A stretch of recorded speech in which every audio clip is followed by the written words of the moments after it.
Le livre du ciel, tome 13, 3 décembre 1921. Comme ce fut le cas pour la rédemption, bien des préparatifs sont nécessaires pour que vienne le règne de la divine volonté dans les âmes. Les saintetés mineures préparent la sainteté dans la divine volonté, qui est toute divine. Je me sentais dans le doute et complètement éberluée au sujet de tout ce que Jésus affirme concernant sa divine volonté. Et je pensais, est-il possible qu'il ait laissé passer tant de siècles avant de révéler le miracle de sa divine volonté? Est-il possible qu'il n'ait pas élu parmi tant de saints l'un d'entre eux pour introduire cette sainteté toute divine? Il y a eu les apôtres et tous les autres grands saints qui ont étonné le monde entier.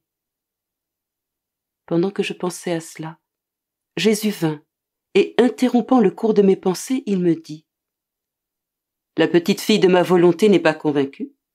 Pourquoi doutes-tu ? » Je répondis : « Parce que je me vois si vilaine et que plus tu parles, plus je me sens annihilée. » Jésus répliqua : « Je veux cette annihilation de toi. Plus je te parle de ma volonté et comme mes paroles sont créatrices, plus ma volonté se crée en la tienne. Et ta volonté face à face avec la mienne se sent annihilée et perdue. Réalise que ta volonté doit se fondre totalement à la mienne, comme la neige fond sous les ardents rayons du soleil. Tu dois savoir que plus est grande l'œuvre que je veux accomplir, plus il faut de préparatifs. Que de siècles, que de prophéties, quelles préparations ont précédé ma rédemption. Que de symboles ont anticipé la conception de ma céleste mère. Après l'accomplissement de la rédemption, j'ai dû confirmer l'homme dans les dons de cette rédemption. J'ai choisi les apôtres comme ministres des fruits de la rédemption. Avec l'aide des sacrements, ils devaient chercher l'homme tombé et le remettre en sécurité. La rédemption avait pour but de sauver l'homme de la ruine. Comme je te l'ai déjà dit, l'agir de l'âme vivant dans ma volonté est même plus grand que la rédemption elle-même. Pour être sauvé, il suffit de vivre une vie de compromis.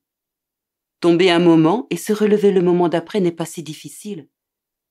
Ma rédemption a obtenu cela parce que je voulais à tout prix sauver l'homme. J'en ai donné la responsabilité aux apôtres en tant que dépositaires des fruits de la rédemption. À cette époque, j'ai dû me contenter du moindre, quitte à réserver pour une autre époque l'accomplissement de mes autres desseins. Vivre dans ma volonté donne non seulement le salut, mais aussi la sainteté qui surpasse toute autre forme de sainteté et qui porte le sceau de la sainteté du Créateur. Les formes moindres de sainteté sont comme les précurseurs et les défricheurs pour cette sainteté complètement divine. De même que dans la rédemption, j'ai choisi mon incomparable mère comme intermédiaire entre les hommes et moi-même pour qu'en soient appliqués les fruits, de même je t'ai choisi comme intermédiaire pour que la sainteté de vivre dans ma volonté puisse commencer, apportant ainsi au Créateur une gloire complète, vrai motif de la création de l'homme. Pourquoi alors ta surprise ? Ces choses ont été établies de toute éternité et personne ne peut les changer. Puisqu'il s'agit de quelque chose de grand, l'établissement de mon royaume dans les âmes et sur la terre, j'ai agi comme un roi qui doit prendre possession d'un royaume. Au début, il n'y va pas lui-même, mais dans un premier temps, il faut préparer le palais royal. Ensuite, il envoie ses soldats pour préparer le royaume et pour soumettre le peuple à son autorité. Viennent ensuite les gardes d'honneur et les ministres. Vient finalement le roi.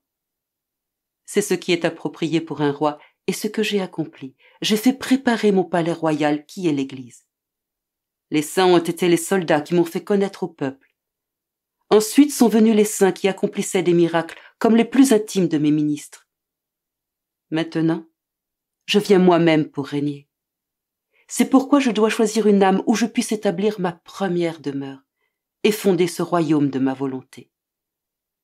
Par conséquent, laisse-moi régner et prête-moi pleine liberté.